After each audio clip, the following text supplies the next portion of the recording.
Hello friends, welcome to my YouTube channel. दोस्तों, इस video में हम देखेंगे एक्सरसाइज 9.3 का क्वेश्चन नंबर 6।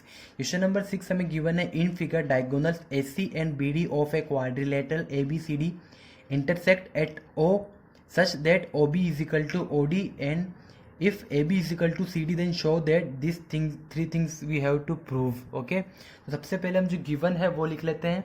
तो हमें गिवन है OB जो है वो इक्वल दी गई है OD के, एंड सेकंड गिवन है कि AB इक्वल है CD के। ठीक है, ये दो वैल्यू हमें गिवन है।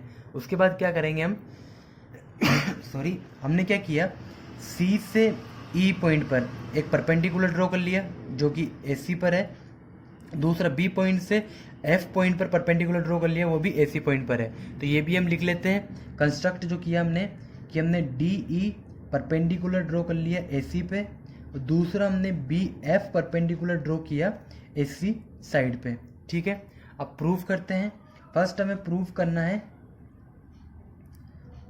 प्रूफ करना है वो ये करना है कि area of DOC is equal to area of AOB इस कंप्लीट ट्राइंगल का एरिया इस कंप्लीट ट्राइंगल के एरिया के इक्वल है, ये हमें प्रूफ करना है। ठीक है, तो करते हैं प्रूफ करने के लिए हमें क्या करना पड़ेगा। सबसे पहले हमें जो गिवन है उस चीज को लेते हैं हम। ठीक है, तो सबसे पहले हम ट्राइंगल लेते हैं DEO और ट्राइंगल BOF। ठीक है, तो लेते हैं यहाँ पे लिखते हैं in triangle DEO and triangle BFO। देखो, DEO और FOB, अगर इन दो ट्राइंगल को मैंने कॉन्ग्रुएंस प्रूव कर दिया तो इसकी ये साइड जो होगी इसके इक्वल हो जाएगी। हमें पता नहीं है कि जो इसकी लेंथ है वो दोनों की इक्वल है। अगर हम इन दोनों को कॉन्ग्रुएंस प्रूव कर देते हैं तो ये लेंथ इक्वल हो जाएगी, और ये लेंथ इक्वल हो गई तो फिर हम आगे वाले प्रोसेस को इजी कर लेंगे। तो कैसे करेंगे, इन दोनों कॉन्ग्रुएंस प्रूफ करते हैं। सबसे पहले पता है कि ये वाला एंगल और ये वाला एंगल परपेंडिकुलर एंगल है तो 90 डिग्री होगा। दूसरा, ये एंगल और ये एंगल जो है वर्टिकली ऑपोजिट एंगल है तो ये दोनों भी इक्वल होंगे। तीसरा, ये वाली साइड जो है OB साइड जो OD साइड के इक्वल है, ये हमें गिवन है। तो हम यहाँ पे लिख लेते हैं, फर्स्ट जो गिवन है वो लिख लेते हैं कि OB साइड जो है वो इक्वल है OD के, ये हमें क्वेश्चन में गिवन है। ठीक है, सेकंड, एंगल BFO इक्वल है एंगल DEO के। क्यों इक्वल है, क्योंकि 90 डिग्री एंगल है, परपेंडिकुलर एंगल है। थर्ड, एंगल DOE इक्वल है एंगल BOE के। क्यों, वर्टिकली ऑपोजिट एंगल है। ठीक है, तो यहाँ पे लिख लेते हैं वर्टिकली ऑपोजिट एंगल। ठीक है, तो ये क्या हो गया, तीनों हो गए, जो ट्राइंगल है तीनों इक्वल हो गए, तो ट्राइंगल DOE कॉन्ग्रुएंस हो गया ट्राइंगल BFO के। ठीक है, कौन से रूल से हो गया, यहाँ पे लिख लेते हैं AAS rule, angle congruency rule से। ठीक है, जब ये दोनों इक्वल हो गए तो हम कह सकते हैं कि जो ये वाली साइड है इसके इक्वल होगी by the CPCT rule. So DE will be equal to BF by the rule of CPCT। ठीक है, इसको हम बोल देंगे इक्वेशन नंबर 1। और दूसरा, हम यहाँ पे ये भी देखा, अगर ये कॉन्ग्रुएंस है ट्राइंगल तो इसका एरिया होगा वो भी इक्वल होगा। तो हम यहाँ पे ये भी लिख लेते हैं, area of DEO will be equal to area of triangle BFO। ठीक है, इसको हमने कह दिया इक्वेशन नंबर 2। ये भी किससे आया, कॉन्ग्रुएंस ट्राइंगल है तो इनका एरिया होगा वो भी क्या होगा, इक्वल होगा। ठीक है, अभी हमने इसको प्रूव कर दिया कि ये और दोनों ट्राइंगल जो कॉन्ग्रुएंस है तो ये साइड और ये साइड इक्वल है। ठीक है, अब क्या करते हैं, इस वाले ट्राइंगल को और इस वाले ट्राइंगल को कॉन्ग्रुएंस प्रूव कर देंगे।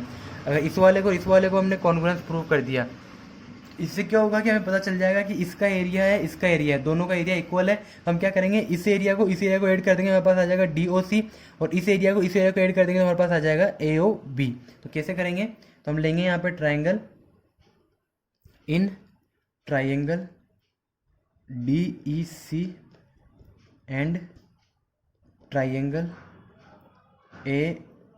DEC ABF। ठीक है, DEC एंड ABF। देखो, सबसे पहले जो हमें गिवन है वो ये गिवन है कि इसमें ये वाली साइड इक्वल है, इस वाली साइड हमने ये अभी प्रूव किया था इक्वेशन 1 से। दूसरा में गिवन है कि ये CD साइड जो है हाँ ये वाला ट्राइंगल जो है ये 90 डिग्री ट्राइंगल है, ये दूसरा ये गिवन है। तीसरा में गिवन है कि सी डी जो साइड है वो इक्वल है ए बी के, ठीक है, सी डी जो साइड है वो इक्वल है ए बी के, ये हमें गिवन है। तो जो जो चीज़ें गिवन है, जो जो इक्वल है वो हम लिख लेते हैं। सबसे पहले हमें गिवन है कि सी डी इक्वल है ए बी के, ये तो क्वेश्चन में गिवन है, ठीक है। सेकंड थिंग कि ट्राइंगल एंगल डी ई सी जो है वो इक्वल है एंगल बी एफ ए के। क्यों? 90 डिग्री एंगल या फिर वर्टिकल है इसलिए, परपेंडिकुलर एंगल है इसलिए। थर्ड जो है हमें गिवन है कि हमने प्रूव किया है कि डी ई जो है वो इक्वल है बी एफ के। ये कहाँ से? हम यहाँ पे लिख लेते हैं बाई इक्वेशन 1। यहाँ पे देखो एक तो राइट एंगल है और दो साइड है, तो are H S congruence rule से ये दोनों क्या है, कॉन्ग्रेंस हो जाएंगे। तो हम यहाँ पे लिख लेते हैं, तो इसीलिए triangle D E C will be congruence to triangle A B F के, ठीक है, by the rule of R H S congruence condition, ठीक है। यहाँ पे लिख देते हैं by the rule of R H S, ठीक है। ये दोनों जब कॉन्ग्रेंस होंगे तो इनका एरिया जो होगा वो भी इक्वल होगा। तो यहाँ पे लिख लेते हैं area of D E C will be equal to area of triangle A B F के, ठीक है। इसको हम कह देते हैं इक्वेशन नंबर थर्ड। अब क्या करते हैं, इक्वेशन 2 और इक्वेशन थर्ड को जब हम ऐड करेंगे, ठीक है, इक्वेशन 1 और इक्वेशन 2 को जब ऐड करेंगे, इक्वेशन 2 प्लस इक्वेशन 3 और इक्वेशन 2 को जब ऐड करेंगे तब हमारे पास क्या आएगा। सबसे पहले हमें इक्वेशन 3 में हमें गिवन है area of triangle D E O, equation 3 में हमारे पास है area of triangle D E C is equal to area of triangle B F O plus area of triangle A B F, ठीक है। ये हमने लिख लिया। अभी डायग्राम में देखते हैं। डायग्राम में देखो डी ई ओ, इसमें ऐड कर रहा हूँ मैं डी ई सी को, ठीक है, डी ई सी को ऐड कर रहा हूँ डी ओ में, तो मेरे पास क्या आ जाएगा डी ओ सी, ये कंप्लीट ट्राइंगल आ जाएगा, ठीक है। दूसरा में बी ओ एफ, इस छोटे वाले ट्राइंगल में ऐड कर रहा हूँ ए या बी एफ ए, ये वाला ट्राइंगल, तो मेरे पास कंप्लीट ट्राइंगल क्या आ जाएगा, ये वाला ट्राइंगल। तो ये दोनों ट्राइंगल को लिख लेते हैं। तो यहाँ पे लिख लेते हैं area of triangle D O C will be equal to area of triangle A O B. ये हो गया हमारा फर्स्ट जो हमें प्रूव करना था कि area of triangle A O b जो है वो इक्वल है area of triangle D O c के, ठीक है। तो ये तो हो गया फर्स्ट प्रूफ। अब हमें सेकंड प्रूफ करना है कि area of D C B is equal to area of A C B, ठीक है। कैसे प्रूफ करेंगे, आइए प्रूफ करते हैं। सेकंड जो हमें प्रूफ करना है सबसे पहले वो लिख लेते हैं, जो हमें प्रूफ करना है वो। तो प्रूफ क्या करना है हमें, सेकंड हमें प्रूफ करना है कि area of triangle D O C, second जो प्रूफ करना है कि इन दोनों का जो एरिया है कि डी सी बी और ए सी बी जो है वो इक्वल है। यहाँ तो लिख लेते हैं कि डी सी बी जो है वो इक्वल है ए सी बी के एरिया, ठीक है। ये हमें प्रूफ करना है। कैसे प्रूफ करेंगे, हमने अभी भी प्रूफ किया कि area of triangle D O c वो इक्वल है area of triangle A O B.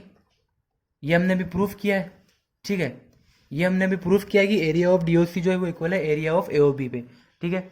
अभी हम क्या करेंगे, इन दोनों में एक कॉमन चीज area of O B C add कर देंगे आर एच एस और एल एच एस में। तो हमारे पास क्या आएगा, अभी देखते हैं। सबसे पहले ऐड करते हैं, add triangle O C B in R H S and L H S. Add करते हैं तो आ जाएगा area of triangle D O C plus area of triangle O C B.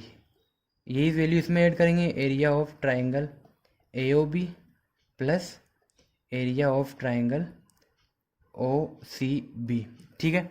जब इन दोनों को ऐड करेंगे तो हमारे पास आ जाएगा area of triangle D C B is equal to area of triangle A C B. और यही हमें प्रूफ करना था कि डी सी बी जो एरिया है वो ए सी बी के इक्वल है। यानी कैसे, देखो हमारे पास गिवन था कि ये वाला एरिया, ठीक है, इस वाले ट्राइंगल का एरिया और इस वाले ट्राइंगल का एरिया इक्वल है। हमने क्या किया, ये वाली कॉमन वैल्यू, ये वाली कॉमन वैल्यू इसमें और इसमें, इन दोनों में अलग अलग ऐड करी, ठीक है।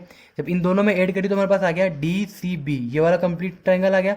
दूसरा हमारे पास आ गया ये वाला कंप्लीट ट्रायंगल, और जब ये दोनों कंप्लीट ट्रायंगल आ गए, इन दोनों का एरिया भी क्या होगा, इक्वल हो गया। यही हमने सेकंड में प्रूव किया है, ठीक है।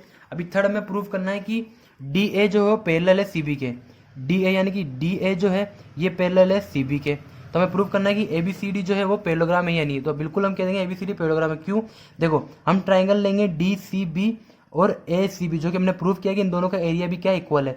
इन दोनों का बेस क्या हो जाएगा, सी बी, और ये जो सेम और इनका एरिया जो है वो भी क्या है, वो भी अभी कहा है हमें इक्वल है, एरिया भी इक्वल है, बेस भी सी बी है। और हमें जब बेस सी बी है और एरिया जो है बेस सेम है बी सी और एरिया जो इक्वल है, तो क्या होगा, ये दोनों किसी पैरेलल लाइंस जो होगी वो भी सेम होगी इनकी। तो इनकी पैरेलल लाइन कौन सी हो जाएगी, बी सी और ए डी। और जब दो पैरेलल लाइन सेम हो जाएगी तो क्या हो जाएगा, ऑपोजिट लाइन इक्वल हो गई, सेम पैरेलल हो गई, तो ए बी सी डी क्या हो जाएगा, पैरेललोग्राम हो जाएगा। तो आज लिख लेते हैं, तो यहाँ पे लिखते हैं थर्ड में, ठीक है।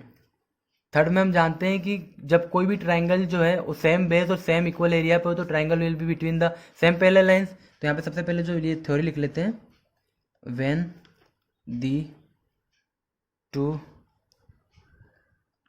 Triangles have same base and equal areas, the triangles will be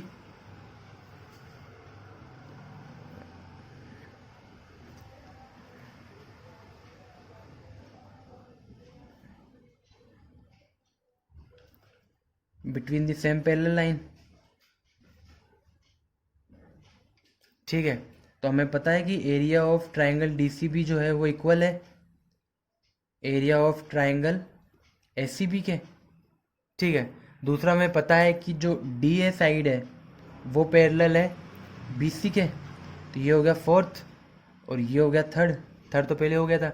अब यहाँ पे देखो, अगर वन पेयर जो है किसी की साइड का जो वन पेयर है अपोजिट साइड जो इक्वल है, क्योंकि हमें ये गिवन भी है कि ए बी जो साइड है वो इक्वल है सी डी के, ये हमें गिवन है कि, ठीक है।